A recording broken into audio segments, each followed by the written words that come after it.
The Niqabi Diaries, Season 4. Assalamu alaikum, ladies. Alhamdulillah, I finally did it. I actually wrote a book.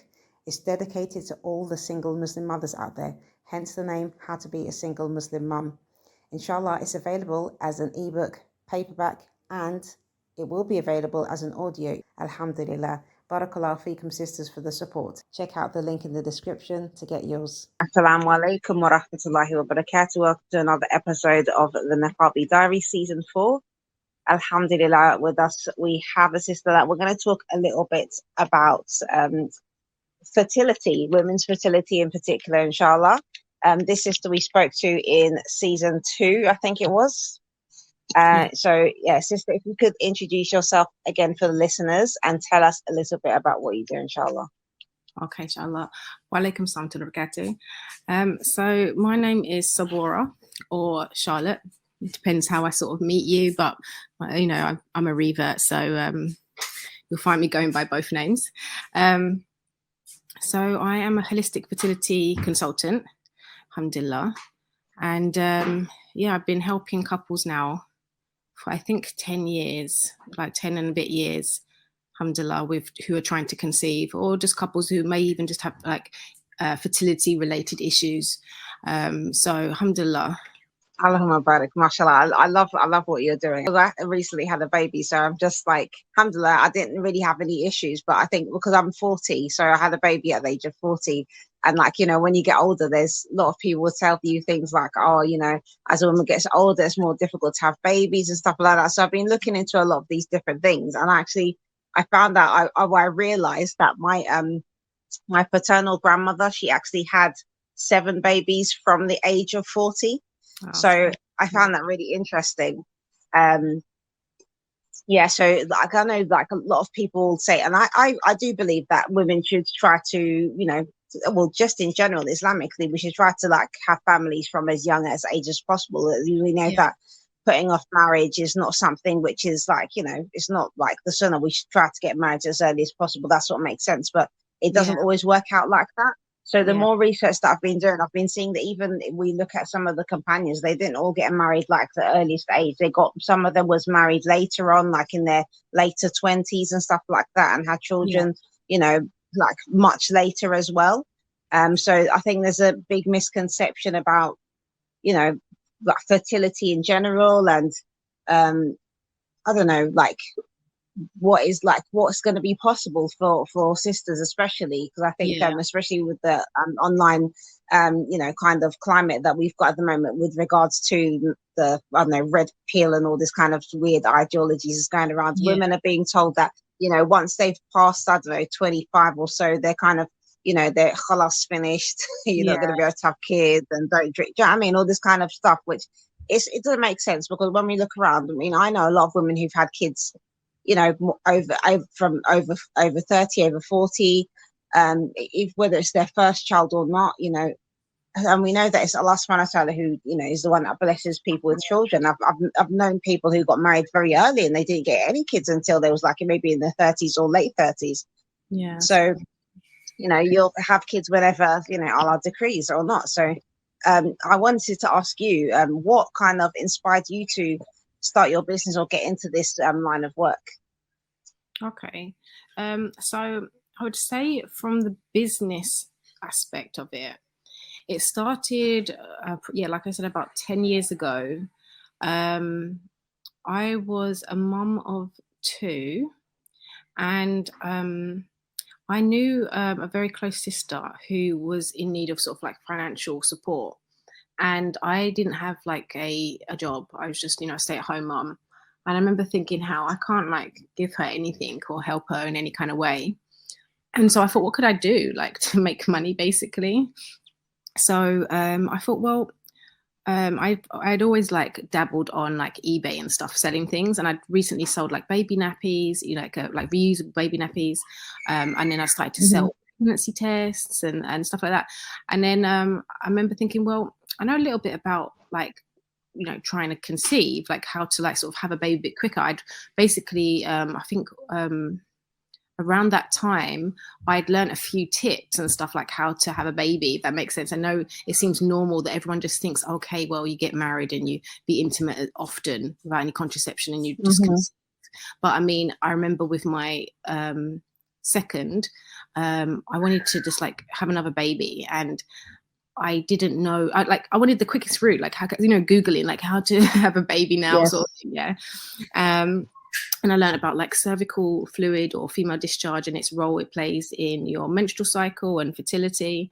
So I thought, okay, what I'm going to do is I'm going to sell a little pack of pregnancy tests and ovulation tests. And I'm going to show women how to use the fertility charting method. So this is a method where you record your body's like temperature at rest. So it's a temperature that we have while we're sleeping, but the only way to catch it normally is as soon as we wake up. So you record that temperature along with other signs, for example, what your cervical discharge looks like, along with maybe just different moods you're going through. You know, if you're feeling a bit down, if you're feeling like emotional, if you get headaches, you just write down all these kind of little symptoms. And when you keep recording that over a period of time, you get to see like a picture of your menstrual cycle and what things happen like quite regularly. So like, for example, I used to get a migraine every time I ovulated. But I didn't realize that was linked to ovulation until I started to record these kind of details. And then with the recording your temperature, then basically that's something where if you put it onto a graph, you can see so much. That's what I've learned over the years. But at the time, I was mainly looking out for a couple of things, which was that I should have a steady temperature and that after I've ovulated, my temperature should rise. And so that would help me work out when I'm ovulating. And then I think 7 to 12 days after I've ovulated, it should rise a second time, and that should confirm that I'm pregnant. So I'd learned that method and I used that to conceive baby number 3. So I was like, well, let me try that. So, I set up an Instagram account and I was selling these sort of £5 packs to sell pregnancy tests, ovulation tests. I was doing the fertility charting aspect, like helping women for free. And so the profit that I made just from that, I would give to my friend, alhamdulillah. And so that's how it started. But I received an email from a sister in South Africa, and she said, I've not had a period in a year. Can you help me? And I remember thinking I don't know, but I don't know. I've got this thing about me where I want to figure things out and fix things. So I was just like, and from there, I just started to research so much more about fertility. Like it became something that was so intriguing to me.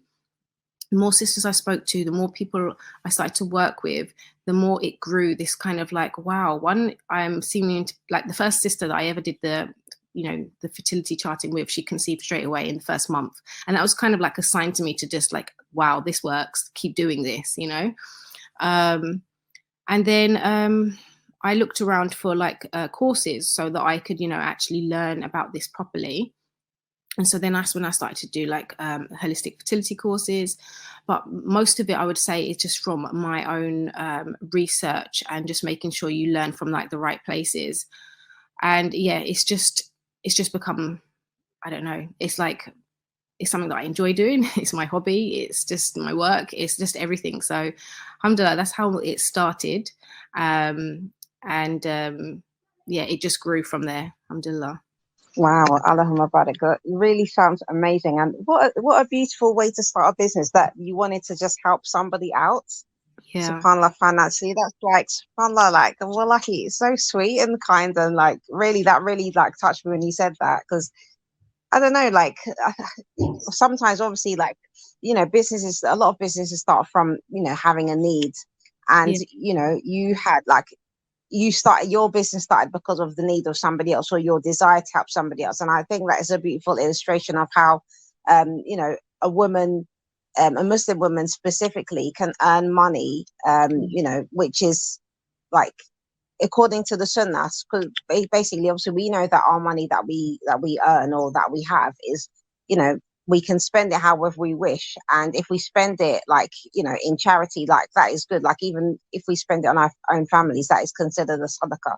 So subhanAllah, you started a business purely on that basis, that you wanted to do sadaqah, subhanAllah. So it's really, Allah Mubarak, really, really, really beautiful way to start a business. And may Allah, continue to bless you in it. I mean, and the other thing that I thought was pretty amazing was, just like the fact he was interested in this, from your own kind of experience. You've gone from, you've taken started from there, and you didn't just think like, well, alhamdulillah, I managed to get pregnant, and khalas, that's it. You use that to, be able to help others. So it's something that's like, it's like an ongoing charity in so many ways. Obviously, you made it into a business, but it's a business which is helping people in their fertility journey as well. And through that, you're also learning more constantly as well. Because, obviously, I mean, just me, I've become so interested in it. Like, I'm a hijama therapist. And, like, since moving to Ghana, I've not been able to actually actively practice hijama because of,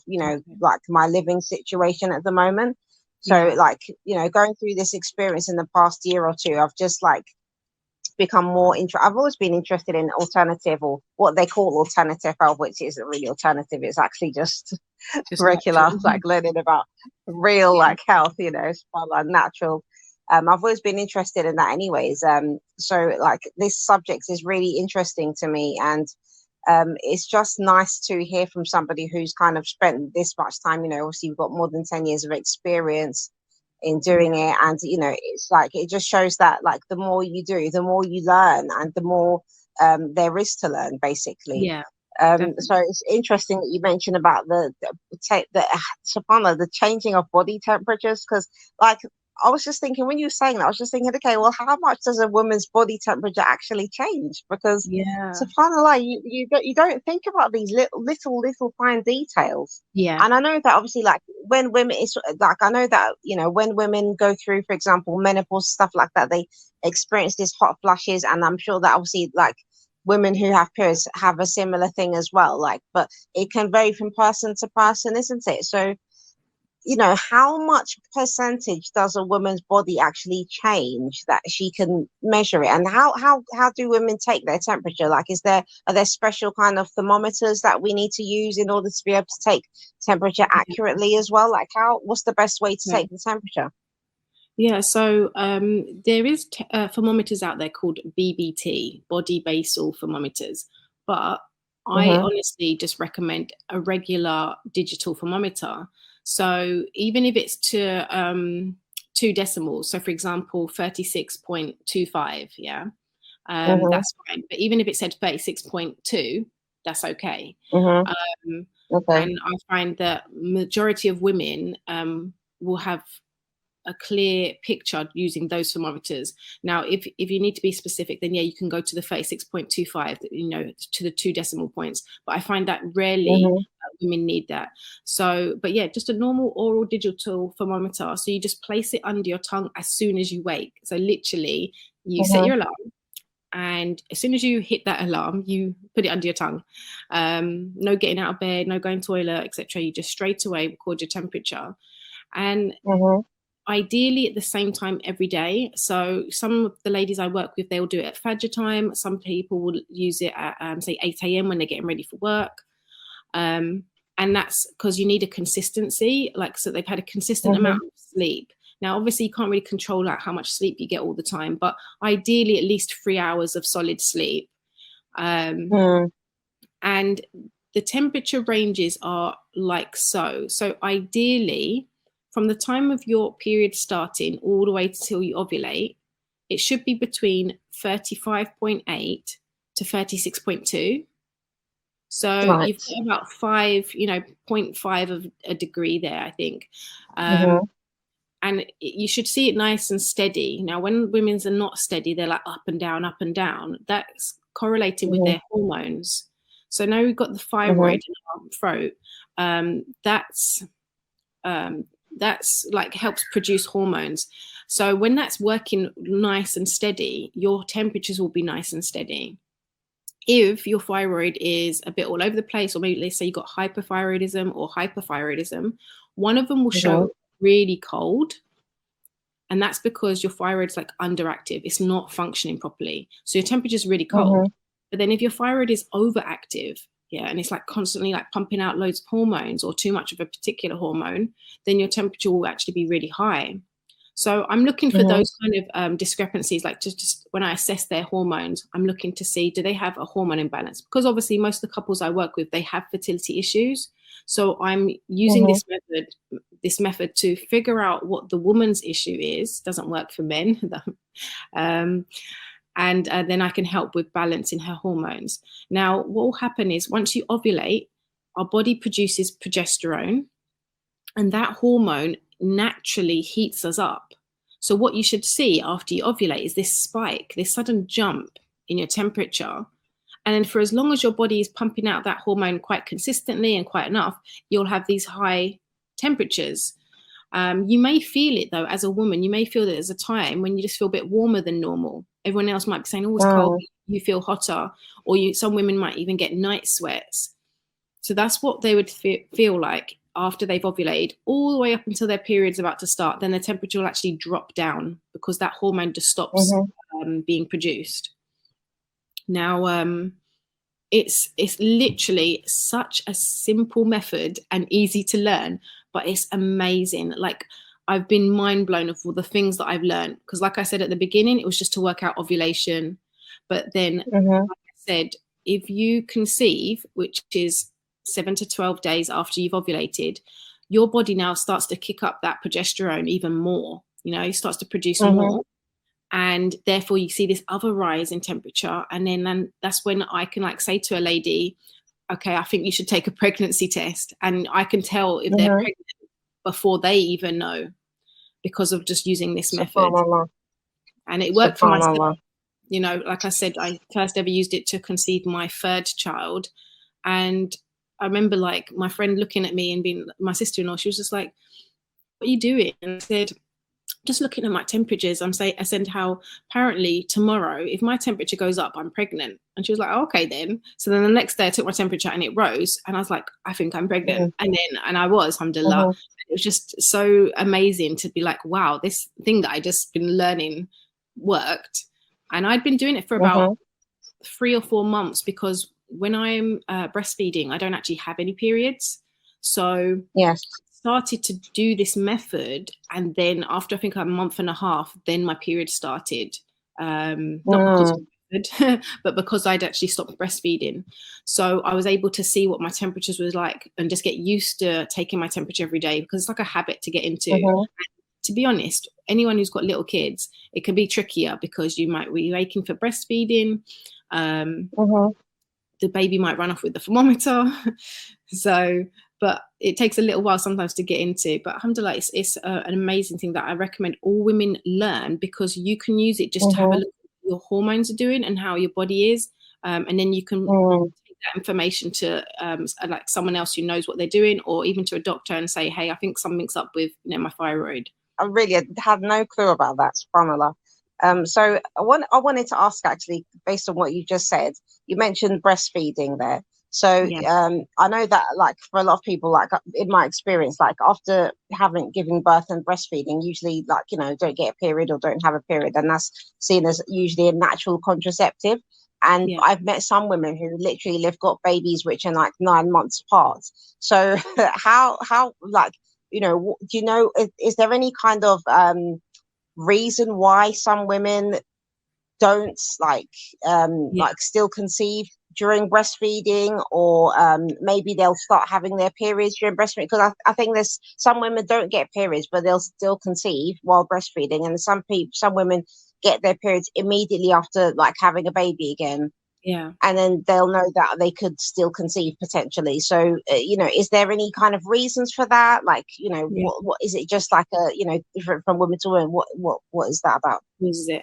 So I would say it's definitely different from woman to woman, and the reasons would be, so when you're pregnant, you start to produce prolactin, which is a hormone to help you lactate. So to help you breastfeed. Now, if after you've given birth, you decide not to breastfeed, or you have problems with breastfeeding, then it could be that either one, your prolactin is low and not helping you with maybe supplying breast milk, or just because of the issue with trying to breastfeed, your body signals that it's not needed, because the more you breastfeed, the more your body tells you to produce more. So if there's any troubles there, that will signal that, okay, the milk's not needed, therefore prolactin's not needed. and prolactin actually helps prevent ovulation from happening. So for myself, I feel like, and I feel like I said, every woman's different, and I would say that every sort of breastfeeding experience could possibly be different. But for myself, I've had 5, alhamdulillah, and it's been the same pattern every time. And that is, as long as I am breastfeeding, I will not have a period, I will not ovulate until something disrupts that. So with my second daughter, when I was breastfeeding her, I went on Hajj. So I actually stopped breastfeeding for a whole week. When I came back, I continued to breastfeed, but that still was enough time to trigger my periods to come back. And likewise with all the others, as soon as I stopped, like maybe the night feeds especially, my body a month later would start to have periods. And so I feel that it's those are the issues. So for some women, they'll have like this natural contraception, which can also be like a downside. Like for myself, I did want to have like a third child, but I just couldn't because I wasn't having periods. And for other people, yes, they're like, they could literally get pregnant straight away because their body has just gone back to its normal menstrual cycle straight away. So that's why there's that variation between women, and it's literally to do with it could be to do whether they're breastfeeding or not, and it could be to do if there was a disruption, and then just hormonal. Like some people's hormones are just so to the clock, nothing's going to budget. And like as soon as they finish their pregnancy, it's like back to work, back to the normal cycle. And other people's might take time.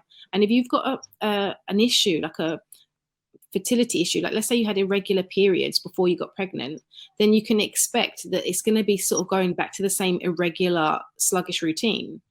So that kind of addresses why that's different. And then you did mention that some women will conceive before they even had a period. And that's because you ovulate before a period. So what comes first? Right. Let's say you're talking about puberty. A girl is going to ovulate before her period starts. So all the time, ovulation is like what comes first. And so you could easily get pregnant and be like, oh, I didn't even know, because there was no period. But the ovulation, as long as you caught that window, then that's how you conceive. SubhanAllah. Wow. It's a really interesting subject. And one thing actually my husband mentioned to me, I think it was yesterday, we was talking about this kind of thing, but something I never thought about before. Like, because obviously every woman is born with all of her eggs, isn't it? So he said, like, if you're pregnant, it's like you're saving your eggs. So I want to talk about like how does, like, because I know obviously as women get older, we're going to have less eggs because you've been having your period regularly. So I never really thought about the fact that being pregnant, you're obviously, because you're not having your period, so then you'd be kind of saving some eggs, like, so it's so interesting, like honestly. a funny concept almost. Yeah. So it's such an interesting point of view. And so I would say, first of all, there is a slight misconception. So yes, we was taught that we were born with all our eggs and they're going to run out and then you could go through menopause, but you're born with like millions of eggs. Yeah. It dramatically reduces by the time you've even got to your puberty. And the thing is, it's not so much that you're born with eggs. You're born with follicles, and there's a big difference. Imagine, the only way I best to explain it to people is like, how we have follicles on our skin and the hair comes out of it? Yes. Does that make sense? Yes. Now imagine you've always got those follicles there, but you go through times in your life where you got thinner hair and thicker hair, and your hair falls out. The growth cycle is different. And it's literally like that for your ovaries. So yes, you got all of these follicles, but you can make a huge difference about the eggs that get produced inside of those. And that's why even if you get into like, your 40s, people can still conceive easily and have healthy children if they're working on their health, because that's the biggest factor. It's not so much about your age. It literally is about how you live your life and your diet and your health. So when it comes to your interesting theory about does pregnancy sort of like halt that process, In a sense, it does. And again, it goes back to that hormone I mentioned, progesterone. Now, that hormone progesterone, it basically, it sort of like develops the lining of your uterus, making it nice and plump, ready for implantation. And then when you're pregnant, your body keeps producing that hormone. Then the placenta starts to produce that same hormone, and it basically stops your period from starting. So that's why you don't have no period during pregnancy. It's what maintains your pregnancy. So it's a crucial hormone that's needed for preventing miscarriage. So then basically once you've given birth and your body wants to go back to normal, what that's done, it has slowed down your menstrual cycle. It's slowed it down. And I do find that people who tend to have, like, I guess, children often, it could be a two-way thing. It's either they're very fertile and they have children often, or because they're having children often, it keeps them very fertile. It's a bit of a cycle, you know, because that progesterone is really good for your body. Today, a lot of women have issues such as endometriosis, fibroids, PCOS, and all of these come from too much estrogen. Now, if you have enough progesterone, you can balance out your hormones and everything can be working nicely for a very long time. But it's normally because of the lack of progesterone and too much estrogen that everyone's menstrual cycles sort of deteriorate rapidly over time. Right. But, yeah, it is interesting. You look at it like this as well. Let's say you have even 100,000 eggs from the age of puberty. And you ideally only ovulate once a month, and that's 12 a year. So even if you did 12 every single year until you got to the age of 50, you're still not really cut into that amount, have you? Yeah, exactly. So all the women who worry about, I'm running out of eggs, that's not the issue at all. Even when doctors say, like, you've got specific hormones that are low, it's not that your eggs are running out. What's happening is your hormones are deteriorating over time. So the release of eggs is deteriorating. Right. The health of the eggs are deteriorating. And these are things that you can, like I said, delay or improve. So I speak to a lot of ladies in their 40s who are worried about their age and this. And I say, there's your sort of, you know, biological age, like how old you are. But there's also like your biological clock, you know, so you've got your how old you are, but maybe your fertility could be like a 25-year-old, or your fertility at 25 could be like a 45-year-old, and it depends on your health. Like, literally, this stuff is really so deep. Like, it's amazing. It's always so interesting. I've only given birth naturally for my last 3. I did it with no kind of pain relief, just sort of screamed my way through it. But the first days of breastfeeding is I'm on paracetamol every 4 hours because those contractions are so painful. But they're there to get your womb to shrink back down to its normal size. Exactly. So it's all amazing, but yeah, very painful. Sometimes it's through our experiences that's how we then go on to become, like, I guess, an expert in a certain area, because you can really like you said, how you gave birth alone. And I remember after I had my first 2 were cesareans, and that made me feel like my body couldn't do it properly. It couldn't, you know, go into the, and it really made me feel like I wasn't the same as other women, because, like, why is my body doing it? And I researched then everything I needed to know to give birth alone without anyone's help, because I thought, if I'm not going to, like, get the support I need to be able to deliver properly, then I'll do it by myself. And I researched literally so much information, so much.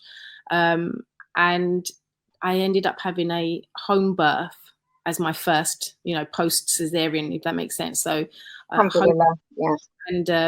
you know, even that hospital, they still remember me when I came back for my 4th. They were like, wasn't you the woman who had a home birth after 2 cesareans and you was nearly 43 weeks? I was like, yes, that was me.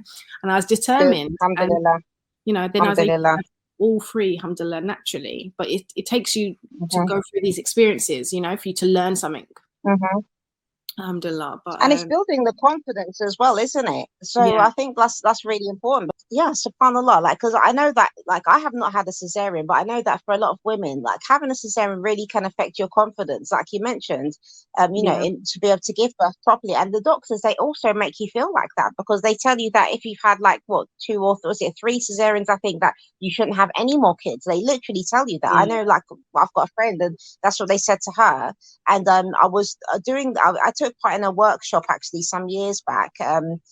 I think it's Amani Health. It's oh like yeah, they train people, like, sisters, to be doulas and stuff, right? Yeah. So, and the sister, mashallah, she was saying that after cesarean you can have birth naturally. You can have yeah, a VBAC, they call it, isn't it? yeah, You can have a normal birth after having a cesarean. But the doctors in the hospital will make you believe that it's not possible for you to actually have a normal birth after the cesarean, subhanallah. So it's yeah, just like, it's, you have to do a lot to regain your confidence in yourself as a woman, like, to be able to even conceive of, like, think of doing that like having yeah, the idea to do it. Because these things, they really get very stressful, subhanallah, and yeah, they can be off-putting as well, I think, for a lot of women, um having another baby, because immediately she's just going to think that her life is at risk if she gets yeah. pregnant, because she's had so many cesareans. I know. And I think that's really sad, because it does affect women. And Yeah, yeah, subhanallah, like, I can't imagine, like, having gone through that experience. Well, obviously you've gone through it, and you've come, like, now, like, positively, like, you can actually share that experience with other sisters. yeah, And I hope that, inshallah, in future I'll be able to share my experience with other sisters and other women in general as well, because it's yeah, something that's really interesting to me. And it's just, I think that, as everything in life, like, you go through it so that, there's a reason behind it, isn't it? So if you yeah, can't share your experience and help somebody, then, like, what's the point in having the experience, really? Like, it kind of goes to yeah, waste. So it's important to kind of talk about these things. And especially now, I think, even living in Africa, like, the kind of Western medicine has been pushed so far, like, women are scared to even have babies at home. They're discouraged from doing that. You know what I mean? Like, when I told them that I wanted to have my baby at home, they looked at me like I was crazy. I know. Yeah. Like, you know, Yeah, and honestly, I feel like this kind of stuff is this all the information that we get, even though we've had the privilege of having NHS and healthcare services and Mhm, stuff, we've still had to go and find our own ways in things and research. And I mhm, just feel like this is the kind of information that, yes, you can go to Africa or some village somewhere and help people. Like, I've always thought how, like, the mhm, information I know on, giving birth, how that can be used if I was to go mhm. somewhere and they don't have Exactly, hospitals and doctors. It's like, it's just completely normal and been done like this for many years before exactly. hospitals were about. And subhanallah, when I was, because I'm not a trained doula, it's something that I really want to, like, get into. And for years I've been trying to, like, maybe do a course or something, and it just didn't happen. But Yeah, some of the doulas that I had researched, before attempting to take some of their courses, I noticed that a lot of them, they actually went to Africa, or to some African countries, to the villages, to learn from those women in the villages, those midwives, and women there who help women to give birth. And yeah, that's how they've actually been able to do their practice, or, like, develop, subhanallah. yes, So, and I was just thinking, like, now I live here, and of course there's definitely women who still give birth at home, but I'm living in a city now. So because I live in a city, it's like, people don't think about having babies at home. Also, you just go to the hospital and have babies. You know what I mean? And I think it's sad. I was even seeing some things online where they were showing in there's some African countries where they don't have access to, or people living in villages specifically, they don't yeah, have access to, like, hospitals and stuff like that. And it was talking about how a lot of women, that their lives at risk because they're giving birth in dangerous conditions, stuff like that. And I was watching it really kind of skeptically, just thinking, like, subhanallah, like, the population of Africa as a continent is clearly unknown, because there's so many people who don't even go to the hospital to give birth, and they don't have birth yeah, certificates, for example, right? yeah, um so surely, like, and women, like, give birth, like, like, they have a lot of babies in general. Do you yeah, know what I mean? I'm not saying everyone's gonna be healthy and stuff like that, but I yeah, would I would think that, living in the village and living like closer to nature with, you know, non-GMO and like natural foods and all this kind of stuff, you know, and a healthier lifestyle would mean that a woman is more fit physically to be able to give birth, you know, naturally and, you know, successfully, like having that, being able to breastfeed and all this kind of stuff. But the video I was watching was basically kind of saying otherwise, that they're having a lot of problems. And I was just thinking, well, why is that? So they showed videos where women, like, there's some women who are trained nurses and midwives, and they're going out to these remote places to help women give birth because they're struggling with giving birth. And I was just thinking, well, why are they struggling? And a couple of videos that I watched, they were showing like some of the kind of local women who help women give birth. And one of them I saw, which I thought was quite not very nice, but she, like, the woman was like, you know, in pain, like, you know, giving in labor. And the woman, like the local woman, was basically like pressing on her stomach and stuff, like to push the baby out. And I thought that was a bit weird. Because she was lying down and like she was pushing on her stomach. I didn't think that was like something like, you know, that really is advisable, should be done. But, you know, that she gave birth basically and the baby was fine. But another thing I like, I mention this because I think that birthing positions is also important. And I've seen a video about talking about India and like they've got, you know, in Indian culture, they have a lot of like kind of imagery and like sculptures related to like, you know, women and stuff like that and their fertility. And this guy, he was going around this area where they had like some images of, also, there was actual sculptures of women giving birth, and they showed them in the squatting position, giving birth and stuff like that. And I know that even in the what do you call it, the Egyptian pyramids, the hieroglyphics and the other images that they have in there, they have pictures or images, drawings of women giving birth in the squatting position. So and we know that obviously that helps women to be able to give birth easier because it helps to open the pelvis, you know. It's a more natural position to actually give birth than lying on your back, you know, because you're helping the, you know, you're working with gravity basically.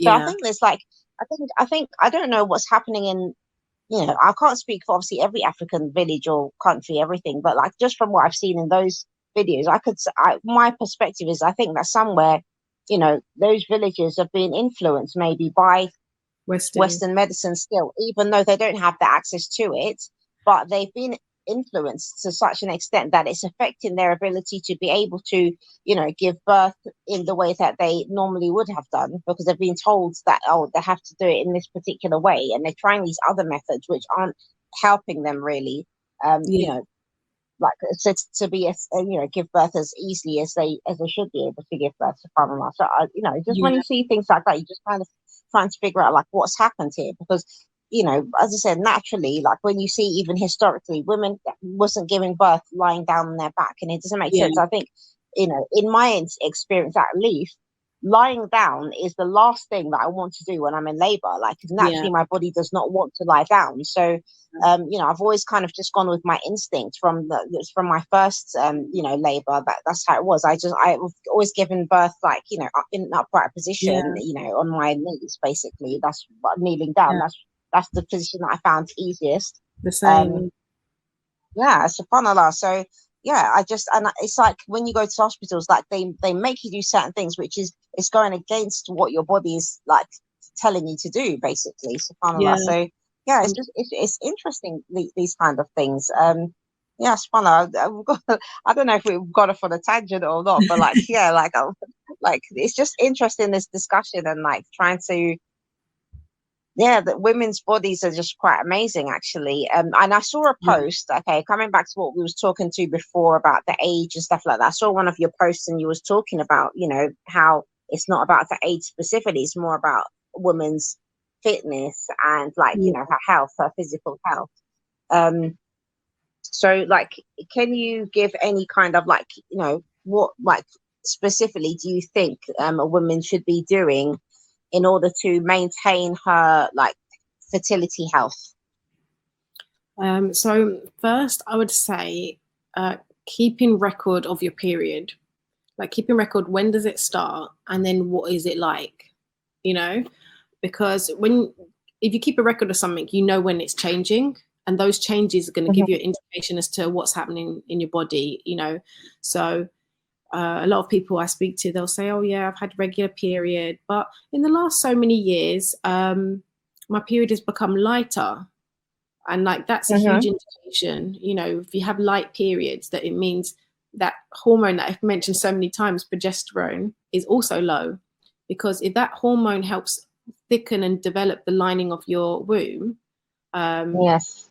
and it starts to become low, then obviously there's going to be less blood because of that. But at the same time, if it can be very low, you can actually have problems with bleeding and be someone who's bleeding all the time. You know, so that hormone is literally 95% of the women I work with have an issue with producing that hormone, and it's not something difficult to sort of rectify. But in terms of your health, I would say that looking after your health from a young age, like even if you're say 40 now, start now. It doesn't mean you can't reverse, you know, the aging process. If that makes sense. You can't, yes, become 25 again, but you can definitely halt everything where it is and let the sort of aging progress slower. So in terms of diet, I would say like eating obviously more natural foods, less processed foods, a varied and balanced diet, making sure you don't have too much sugar. All of these things are the things that are affecting, you know, women's health today and their fertility. Being active, so not just, you know, being a couch potato, or if you've got a job where you're sitting all day, then again, you need to be active. So I would say making sure you've got good blood circulation. You know, that could be from walking, exercise regularly.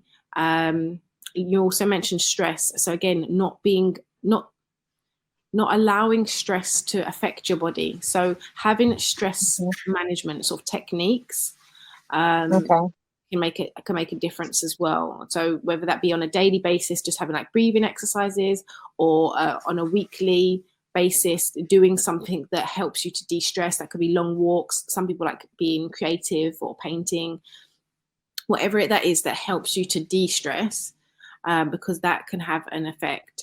Coffee, the rise in coffee shops has made there also be a very high link to mental health.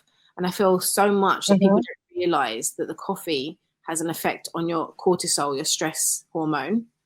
And you can be, so many women today are suffering from like anxiety, not being able to sleep at night. So that, you know, not even getting enough sleep can affect your fertility. Some people, I'll speak to them, and then eventually, and somehow in conversation, they talk to me and tell me how they're still up at like 1 a.m. And I say, so you're not really getting much sleep in the nighttime, which others make night for rest. So yeah, you need to make sure you're having a healthy diet, exercise so that you've got good blood circulation, keep your stress levels down, get good sleep. Really important. Get good sleep. All your hormones, everything starts to fix itself in the night. And then I'd say lastly is making sure your gut health is okay. So that's a huge thing as well. Healthy bacteria, making sure you don't be someone who's always on antibiotics or steroids. So I would say those are the 5 things that can help you with making sure that you're healthy in general and that you've got a healthy menstrual cycle. Mashallah. And another thing that I saw that you posted, which I found interesting, because you said that I think you just touched on it a little bit now, but I just wanted to mention it because I've seen a post that you've got on your Instagram, is that women think that just because they have their period every month, that means that their fertility is good. So and you just said now as well, like if the period does change in like heaviness, like if it becomes lighter, then that's an indication that there could be a problem as well. So is there anything else that could even with a regular period could be like a problem?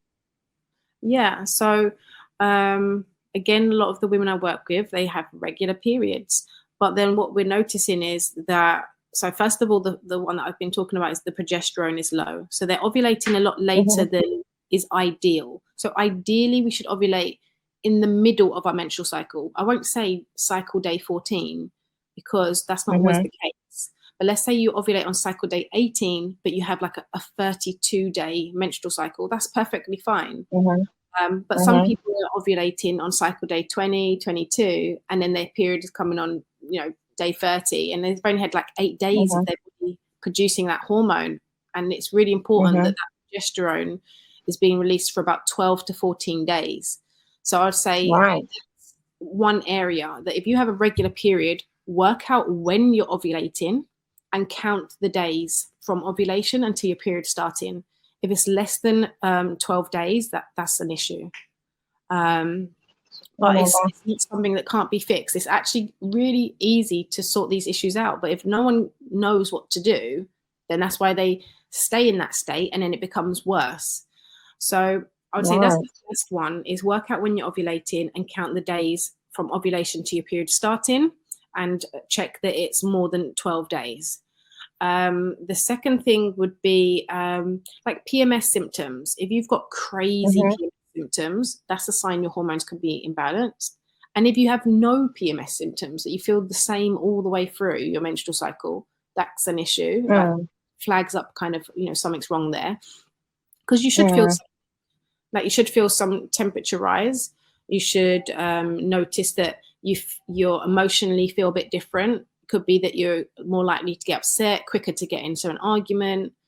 And it could also be that another thing that you'd experience during that time frame, hunger. You're normally a lot more hungry.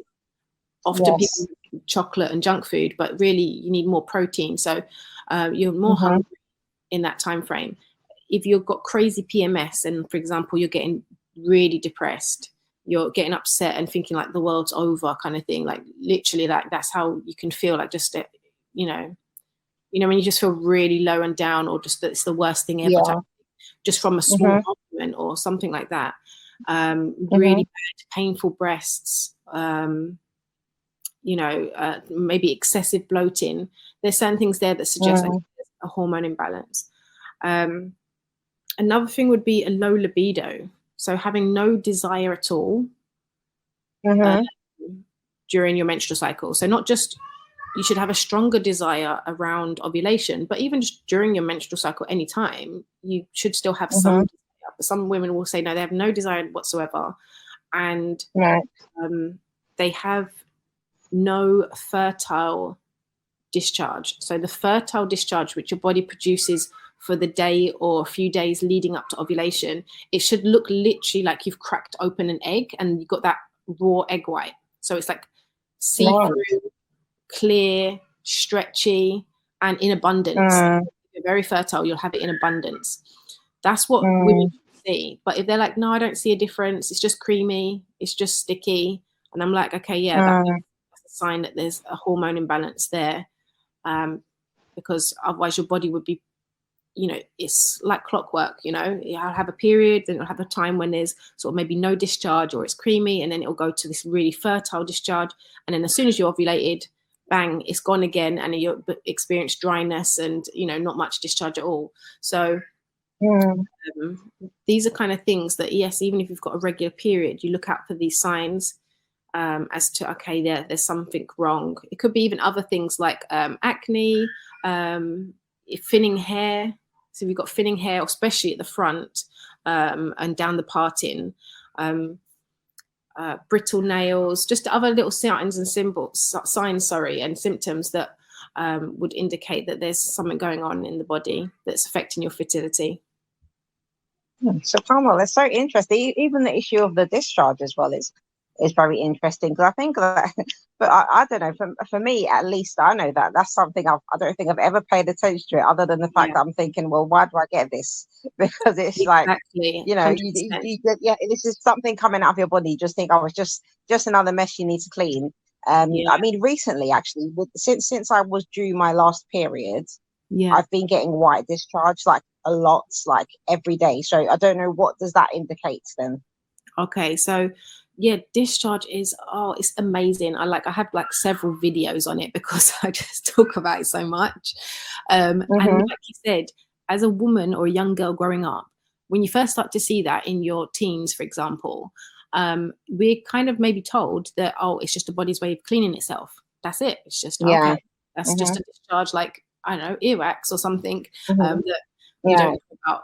But it's completely to do with your menstrual cycle, and it's completely to do with how fertile you are. So, like I said, after your period is finished, you might see nothing. So, you know, you've got that sign that, okay, yeah, I need to do ghusl now. So it's either nothing or it's a clear, it's like a white discharge. So that's normal. And this discharge is normal. It's made by your cervix, and it's made according to your hormone estrogen. So it will be like white or creamy. And then as you approach ovulation, it will become waterier to the point it will either be like water, or it'll be, like I said, the raw egg white. Like, that's the best one, because when it's like that raw egg white, what it does, it allows the sperm to swim through it. It also makes the environment alkaline. So again, it's protecting the sperm from the sort of harsh environment of the vagina as well as the womb. And so that's when you're most fertile. So I say to people, if they're trying to conceive, anytime you see that, that's when you should try. And literally, that was the first thing I ever learned, and that's how I conceived my second child. So when I first ever looked up, you know, how to get pregnant quicker. So that's really important. And then after you've ovulated, it actually dries up and comes quite tacky and sort of like hard to, like I always say, if you was to like put it between your fingers, it should be like, if your thumb and finger can stretch and it doesn't break, that shows you how fertile you are. Whereas if it breaks like literally straight away, it's like tacky, then that's not fertile. But that's not a bad thing. It's there for a reason. Let's say you did conceive. Now the body's job is to protect what's in the womb. So it makes this very harsh like discharge that's going to have a high pH. Yeah, it's going to be quite acidic. It might even have a stronger smell to it. It's all literally to protect what's in the womb now. So no infection, no germs, nothing's getting in there. And so it's really, it's a cycle of its own. And even if you just use that method to try to conceive or to try to even avoid conception, is something that you can look into. SubhanAllah. Well, that's really deep, man. Like, literally, SubhanAllah. It's just like, wow, things that you never think about, these small things. And I think women, we really don't pay enough attention to our bodies, like, until like something goes wrong, and then we're thinking, oh, like, why is this happening? And I think, unfortunately, in the West as well, the way the system is, we're programmed to not even really question it so much. We just kind of, you know, go to the doctor and they'll just give you whatever medication and that's it. Because another issue is that women have is obviously problems with periods and really painful periods and stuff like that. And I think a lot of women from a young age have been on you may call it the pill, for example, to, like, you know, control periods or stop them and all this kind of stuff. And that obviously must have a big effect too. Like, is that, I'm assuming that would that can have some effects on fertility as well. Yeah, so being on contraception, it depends. So it depends why you went on it. So some people might have like just a healthy regular period and they've gone to contraception because they just literally don't want to have children, and they can come off of it. And after a year or so, everything should resume back to normal. But if you go on contraception because you have fertility problems, because like you got painful periods, irregular periods, no periods, you know, then when you come off of it, it's gone back to the same. It doesn't fix anything. It halts it and potentially makes it worse. So it's one of those things that I keep forgetting to talk about it, but I remember after I had my son, straight away, like the next day, the nurses were asking me about contraception. And I was like, no, I don't want any. And they literally have women after they give birth to go on contraception straight away because they're like, oh, you don't want to get pregnant straight away, do you? Like, yeah, definitely. Women are scared of that. They've just gone through giving birth.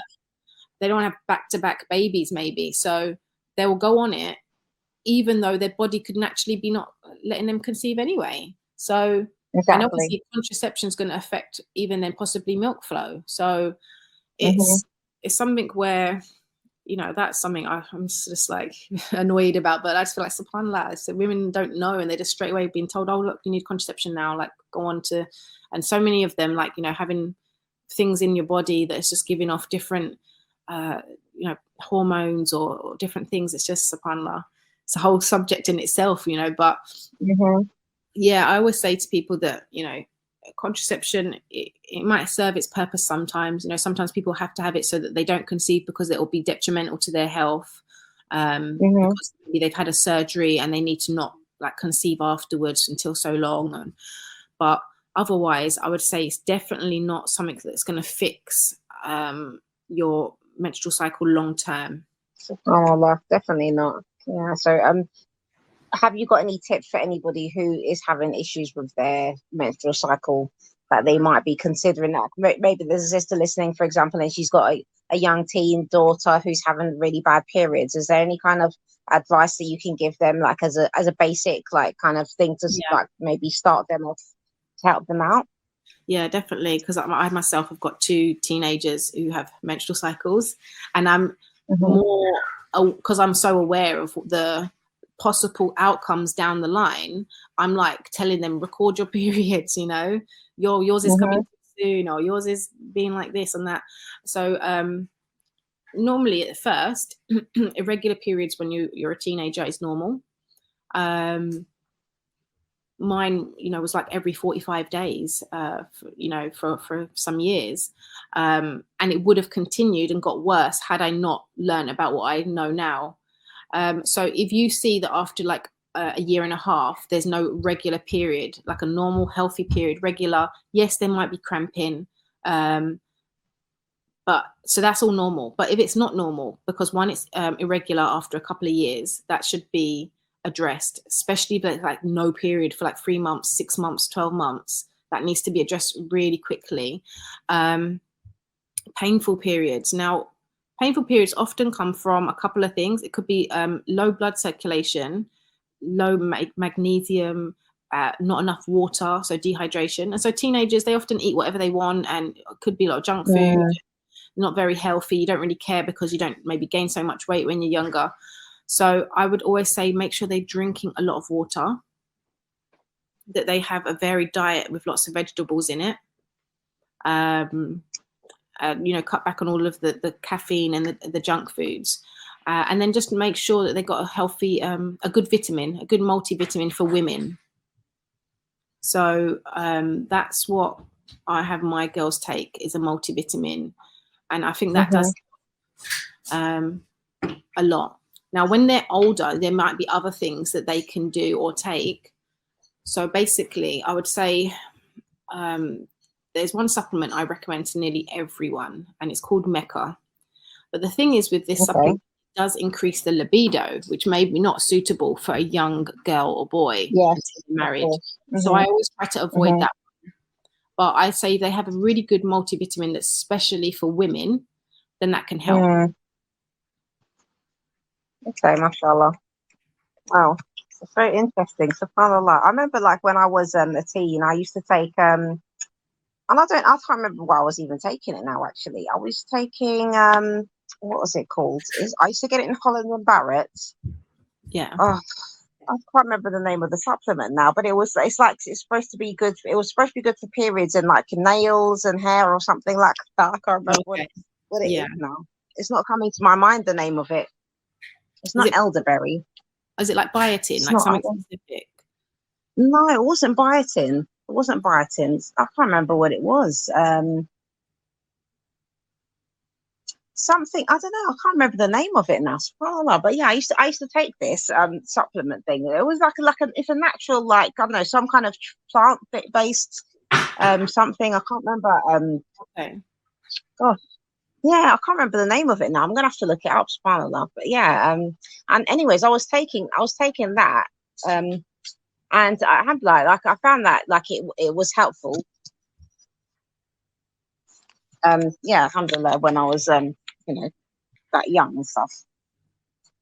So yeah, I didn't really have painful periods. I used to do a lot of exercise, especially like when I knew I was going to get my period, because I felt that helped me.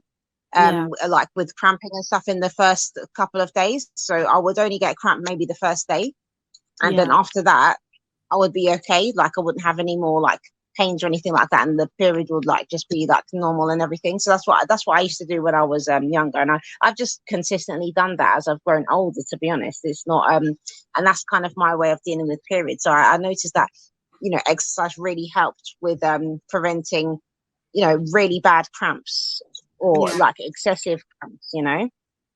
Yeah, alhamdulillah. So I think definitely being physically fit is helpful, and like you mentioned, obviously the diet is really important as well.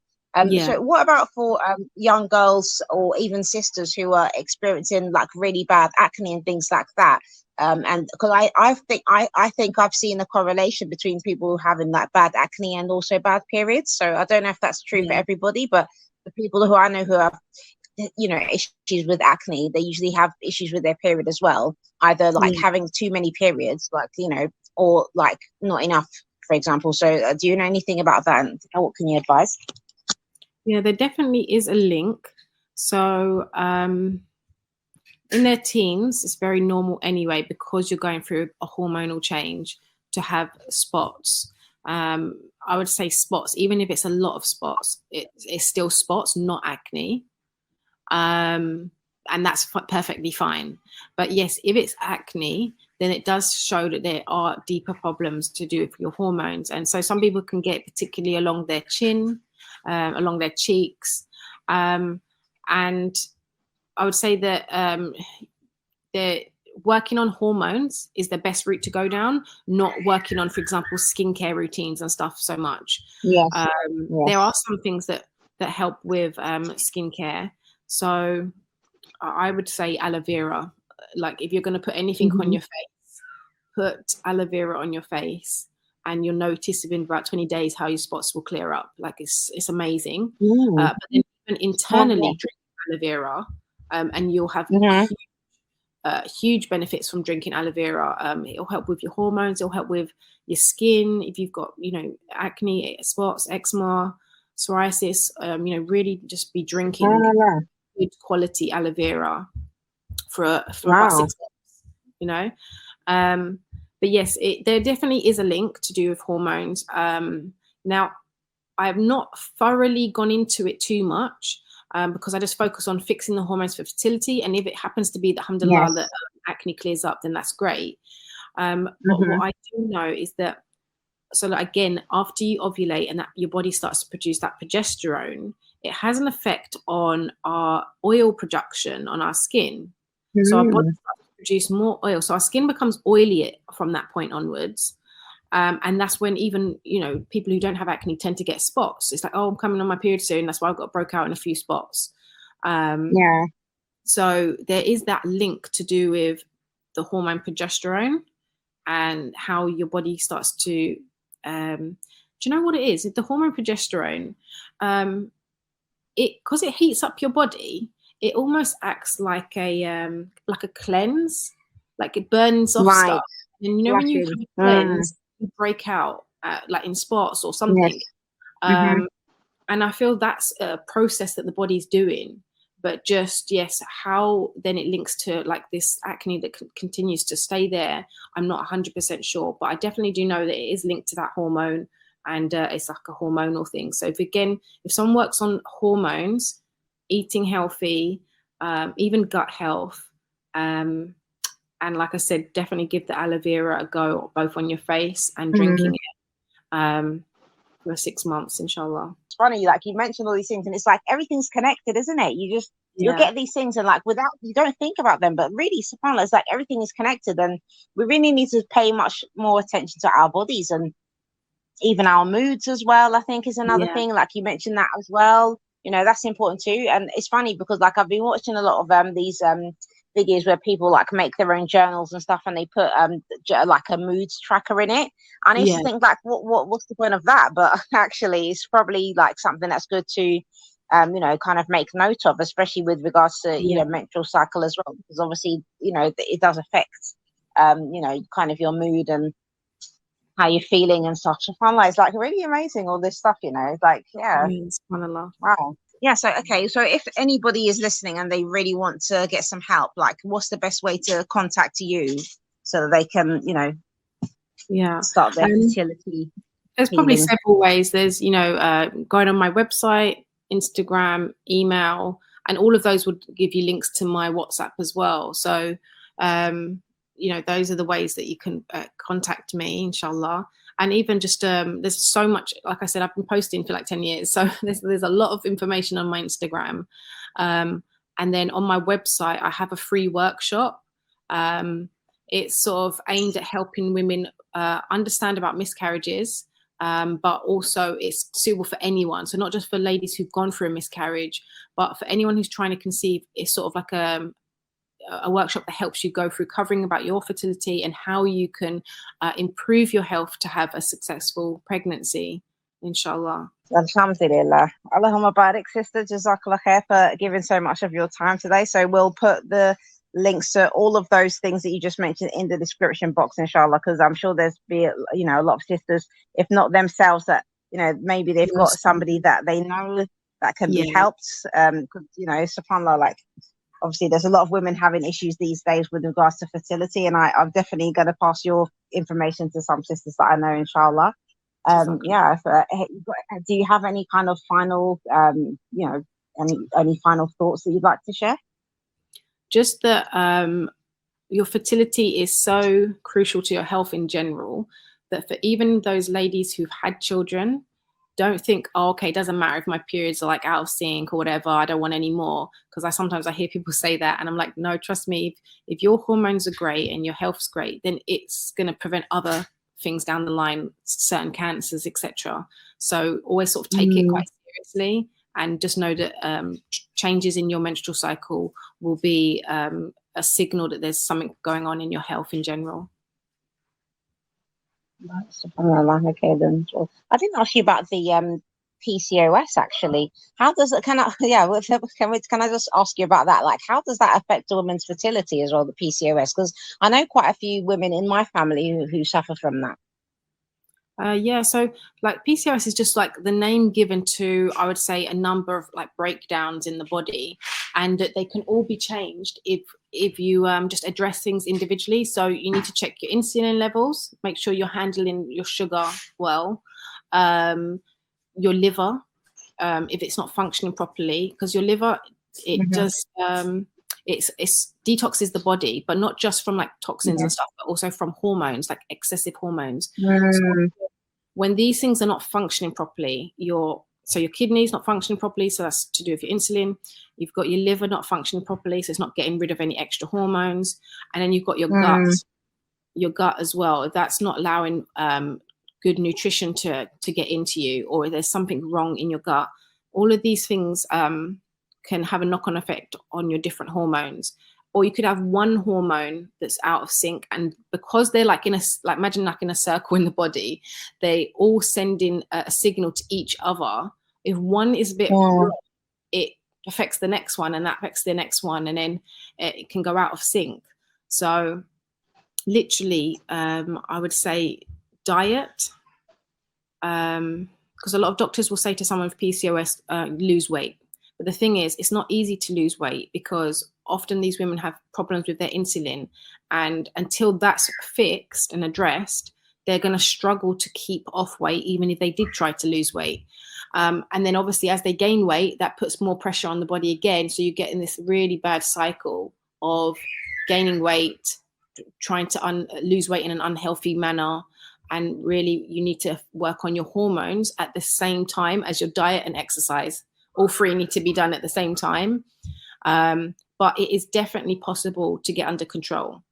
And like with any health issue, I always say to people that we're all going to have something that we are susceptible to getting. Some people have a bad back. Some people have kidney problems. Some people might get PCOS. And you can manage them all and live fine. But you know that that's your area. You know that, okay, if you don't watch your diet, you could get PCOS. You know, that all the symptoms could come back.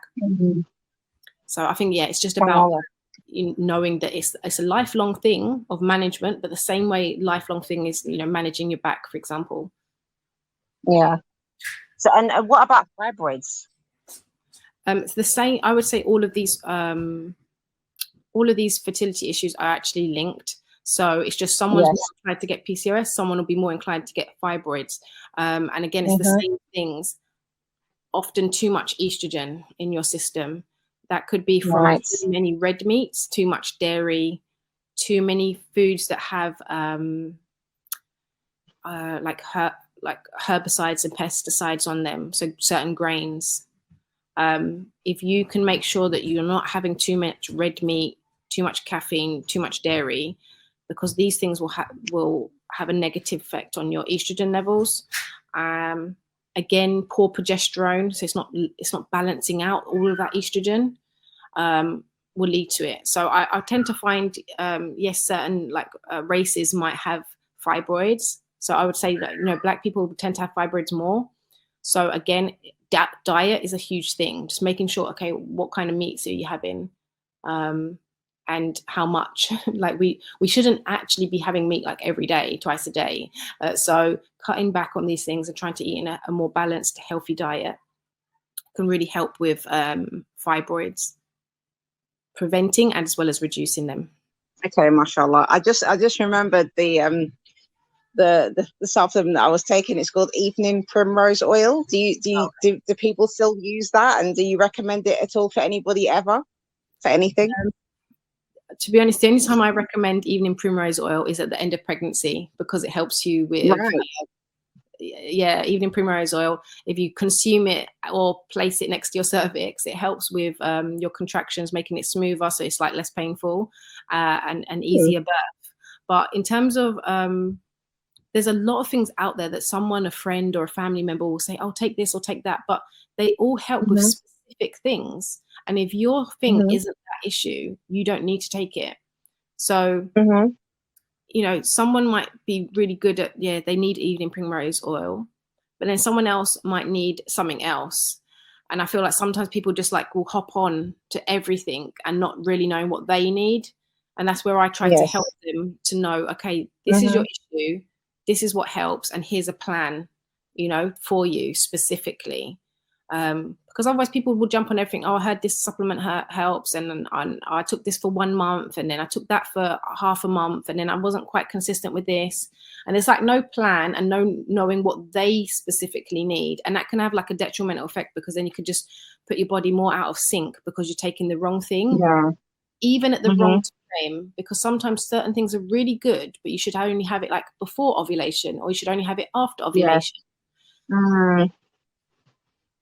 SubhanAllah, that's really interesting that you said that, because I've been slowly trying to learn more about the Ayurvedic medicine and things like that, and that's one of the principles that they teach as well with regards to food and how you consume it. So even though certain things may be very natural and healthy foods, there's particular times of the day that if you eat them, it can cause you to have digestive issues or problems and bad reactions.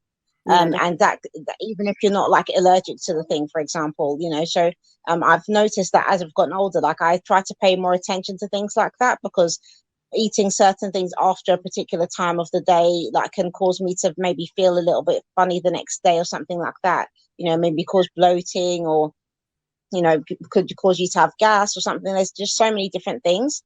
And as well, like you mentioned, obviously that's related to even periods too. So SubhanAllah, it's just they have that principle of hot and cold foods, or warm and cold foods. So there's certain, even with regards to the menstrual cycle, they say there's certain foods that you should avoid eating during your menstrual cycle, because it will have a negative effect on it. So it's just funny that you said that, mashallah. And another thing that I wanted to pick up on, the same point is in regards to supplementation and people recommending different things to different people. As much as it's nice, and obviously people maybe should try things because see if it works for them, it makes sense what you said, because I think even here in Ghana, we've got a lot of natural health shops, people who are herbalists and stuff like that. So that's something that's still regularly practiced here, where you can go and get natural medicine for different ailments. But one of the things that I, mentioned to one of my family members recently, because they were saying, well, you can take this because it's all natural. And I said, well, maybe I can't take it, because even if something's natural, it doesn't mean that it's going to be good for me right now. Because if you, especially if you're somebody, a woman trying to conceive, there's certain natural medicines which actually help you to prevent you know, like conceiving. You know, they're like natural contraceptives, isn't it? And you know, that's what people don't seem to realize. There are natural contraceptives out there, and women could be taking those, like specific herbs or something, and it could actually be like lessening their chances of being able to like get pregnant. I know that I think hibiscus is one of them that is like not recommended if people are drinking like hibiscus tea and other things like that, because that's quite common here. Like people have hibiscus. There's a drink here that you know, we make called sobolo. It's got hibiscus in it. So like, you know, there's things like that that people could be taking, and it could be affecting their ability to actually conceive. Definitely.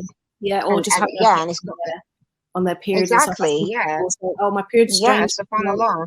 And then they said how they had loads of ginger tea, and it's like, oh, okay, that was why then, you know. But for someone else, they might need more warming foods. So there's some women I say, okay, this time you really need to have more ginger, cinnamon, etc. And other times I'll say to people, oh, you've got too much heat, you need to have cooling foods. Yeah, subhanallah. So I find it really interesting. So I think it's I mean, I'm enjoying I'm taking my time to learn this stuff at the moment. But yeah, alhamdulillah, it's just, it's nice when you're going on this journey and you're like experiencing things yourself, so you can apply it while you're like, you know, going through the experience. But I think that's a way that helps you to, like, you know, kind of internalize what you've learned as well, rather than just kind of sitting down with books and just like, you know, like saying that you're a student but you're not able to maybe implement what you've learned. So it's like experience is the best teacher, isn't it?